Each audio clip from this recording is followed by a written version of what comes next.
mbokki asalaamaaleykum wa rahmatullahi taala wa barakaatu ñoo leen di ziar bu baax mbokki yëpp na ngeen def yéen ci jàmm ba alhamdulilah nag ngoon bi mbaa tawfiix daa mel ni moo ngi taw ba pare di ànd ak ay dënn buy taw de ànd ak dënn ñaan gi ngay jàng allahumma la taqatulna bi xadabik wala tuhlikna bi azabik allahumma la taqatulna bi xadabik wala tuhlikna bi azabik boo ko jàngee incha allah yàlla dina la musal ci dënn bi ak lépp lu ànd ak taw bi di lore yàlla dina la ci musal ni yàlla dafa dëgg topp ñu partage ko incha allah yéen nañ ko jullit yëpp nañ am newta barke yàlla musal ñu ci loru taw ak loru dënn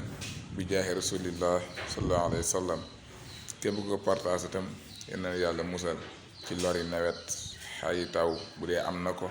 ak xayi dënn bu dee am na ko asalaamaaleykum wa rahmatullah wa barakaatu.